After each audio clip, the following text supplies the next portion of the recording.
All right, guys, so we are back. Regarding the conversation that we teased you guys earlier about trying to just look at the Nigerian dream, fact or fiction. How can young people kind of aspire to a greater Nigeria and believe that Nigeria can be better? We have Michael. Michael, your surname is a bit difficult to pronounce, so I will skip the surname. But you're an entrepreneur. He's also he's just worked across borders. I want to hear you pronounce it. How's it yeah, but I think you should pronounce your surname. Okay, it's Michael Airhunuoje. Airhunuoje. Airhunuoje. Airhunuoje. The A is silent. Okay, so it's Wow. Where you from? Edo? Yes, Edo State. Okay, that's very interesting. Oh, that's nice. Good to have you on board. You're also just literally into everything, dabble into everything, but majorly an entrepreneur. Yes, welcome, basically. and you're also a young person too. We're all young people. Even if you're 40, you're still a young person. If you're 35, we're young people. Yeah, young guns. Yeah, young guns. Okay, so let's look at it from the beginning point, because really the conversation is about the Nigerian dream. Fact or fiction? Is it fiction or fact? That's the first thing, because that's the catchphrase. Is it fact or fiction? Because everyone is like, nah, this is not real. It's unbelievable. Okay. Basically, I don't think there was a dream. There was a Nigerian dream. Because if you can remember, growing up, we know that all we needed was to go into school, get a good result, come out, get a good job, and wow, that's life. So in a sense, we all grew up with a dimension of a dream, of a Nigerian dream. But the older we got, the more we realized that that dream was just a fantasy, because the education that was supposed to be the key was a key for itself, but the door had changed. So we had the education, but we could not realize the dream because it was a different door. So right now, the dream we have has completely changed from what we were given. Okay. Right now, every Nigerian is creating his own dream. And the most popular dream amongst all is to jackpot. Sadly so. That's the most popular dream. So, and it boils down to the dream of, or the reality of survival. Of what is on ground. So right now, there's a Nigerian reality, which is survival. So how do young people, the word is balance up, create some type of leeway for themselves in this so-called reality, which is the truth, actually. I like the way you put it. It's a reality now. So how do young people in this time, and of course generations to come, how do they prepare themselves for a better life? Because not everybody will jackpot. Definitely. At some point they will close border. So they will put restriction. or they will put some, measures, immigration measures that will be so stiff. But before that time comes, how do people young people begin to understand that, look, we need to start to create ways for ourselves? First, facing reality. Most times we live in the dream and we forget the reality. In 300 level in Uniben, I realized that my mom, my dad, they are not connected to any politician. So I know that leaving school with the best results, which I know in school I wasn't even that academic. You weren't the smartest. Man, I was the smartest, but I was not academically genge. So for me, I knew that I'm not going to come out with a first class. And I didn't even totally like the idea of the job because I knew it wasn't there. So right from there, I had understood my reality and I began to function in that dimension. So that's when my entrepreneurship actually started. So how do we escape or manage the reality we found ourselves? Don't overestimate education. Half of the challenge we have now is most young people today believe that a BSc makes them something. But this reality in this country, a BSc just makes you have the ability to be heard, not even sing. So that's why after you notice that someone spends 6 years in school, and that's when you now come out to start thinking, what do I do with my life? I saw a joke online. Someone says, what's the next thing to do after NYSC? Someone's like, you need person to tell you now to open POS. Like, what reality is that? So we need to face the reality that things are not as rosy as we expect them to be. So you need to hone your skills. So instead of killing yourself, I want to write JAMA. Every parent, instead of pushing your children just to get into school, push them to gain a skill first. Absolutely. So when you get into school, your school becomes your first marketplace.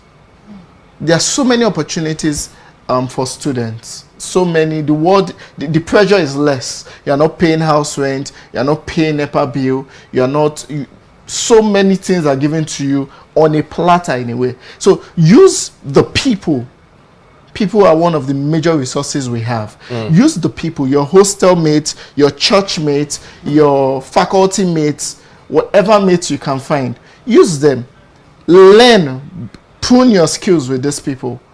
Right? So when you come out, you are better positioned to continue that skill that you have. I was going to fear, because I like how we're just not talking about bogus concept of young people can make it, but you're practically breaking it down. Now, let me even go to the young people who, because I remember when I was coming to work this morning, I was seeing lots of people in the Open University, and I'm looking at the number of people who are going to be churned out of the university system, who go through the NYSC structure. Ridiculous. The work environment cannot contain all these people. And if banks, when they say looking for someone with, they already want someone with experience, how many people will get into this company? There's an age cap. There's an age cap. 24, 25. And they want even with that, they're young people of that age, but they don't have that experience. So apart from people's skills, what alternatives do we have for young people to be able to make it in this Nigeria? Sorry, just what as are a the follow-up options? question. This is the reality of what we have on ground. To what she said, I think one of the major things will be internship. So how do you merge, in your response, how do you merge skills and internship as a solution? Most brands, most organizations nowadays, they're looking for how to cut costs. So even banks, they have few paid staff. Others are on contract. Companies do the same thing, right? So how do you gain experience? You've mentioned it, internship, volunteering. And then do not neglect your school circle, your school community. There are many people there are many times you can choose to do things. See, our challenge is we are focused on money. There's an age for making money, and there's an age for gaining experience and skills. Nowadays, we are not keen on those two things. We want to make the money now. But the sad truth is, if you make every money now, in a couple of years, you might go broke because you don't have that capacity to manage or to keep that wealth. So, organizations like this take interns from time to time. So you can hone your skills in this way. Every school, or most schools, have radio stations. Or if they don't have, you can actually set it up. You can start with a blog. You can start with podcasting. Right now, even on Instagram, you can start creating your live, your Insta live. Give it a period of time. There's always an opportunity to learn. You have religious organizations. You can tell your church, okay, I don't like the way we take announcement. It takes too much time. Can I get every info that needs to be announced on Sunday, and I will do a short 1-minute video of it, clearly put, well edited. If you're a graphic designer or a video editor, you can still use that to learn, to hone your skills. And on Sunday you play it. There are managers in that church. There are human beings in that church in different careers that would need your service. But challenge also is we wait after school to begin this thing. After school, you're about 22 years, 23 years, 24, 25, some 30.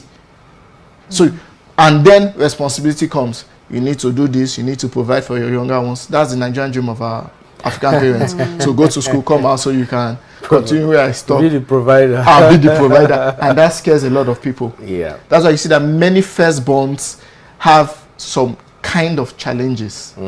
They are weighed down, they are pressured because they are trying to take over a baton that they are not yet ready for. Okay. Interesting conversation, and I must say I agree with you because the angle where you talked about not putting money first, it's going to be a hard conversation with this crop of generation, because back in the day when I was honing my skills for radio, I just wanted to be on radio. That I was didn't it. care about whether I didn't have money. I just wanted to be on radio. I just wanted to be on radio. I wanted to be on TV, but that's not the case now, unfortunately. But moving away from that, let's look at the system in itself, Nigeria. We have talked about the solutions for young people. Let's look at the system. The system will not always, we can't continue to be this way. We can't. I mean, the world is bad, but other countries are getting it right. Just yesterday, I read an article that Kenya has added some immigration lists to Nigerians who are coming on vacation. Wow. I only read that because I'm thinking of going on my leave, and I'm thinking, okay, where's the next destination? Kenya. Outside South Africa. And I saw that, you know, and I'm thinking, how am I supposed to get? So they asked out, they're saying all Nigerians should give a list of where you're going, document where you're going, and your passport information before you're able to come to Kenya. I'm talking about Kenya. Yeah. So the Nigerian system cannot continue in this way. So what are your preferable solutions to the government in order to fix some of these sectors that are broken? Giving this government a solution is like pouring water on a rock, because the situation of the average Nigerian youth favors them. Sure. There is a deliberate systemic attempt to ensure that the average young person does not rise beyond the level of survival.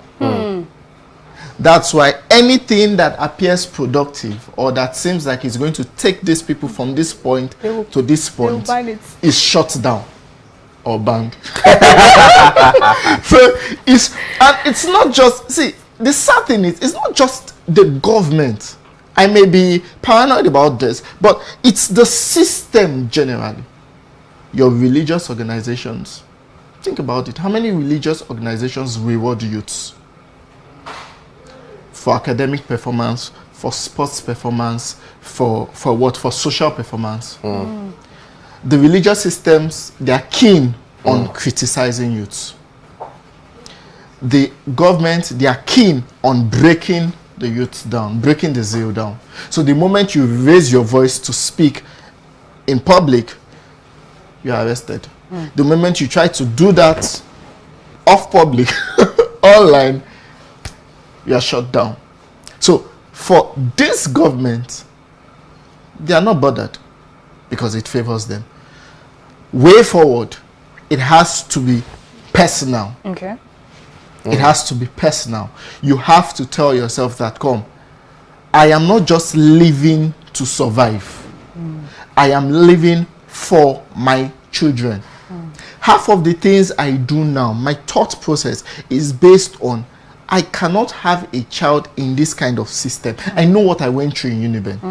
Well, the truth is, unfortunately, the conversation, we need to wrap up. I'm Conversation, really enjoying this conversation, but I'm sure we'll definitely be having you again to really share perspectives on how we can evolve. But already it's really thought-provoking is for us to just, but we need to take a quick break. We'll take this quick break and we'll be right back. Don't go anywhere.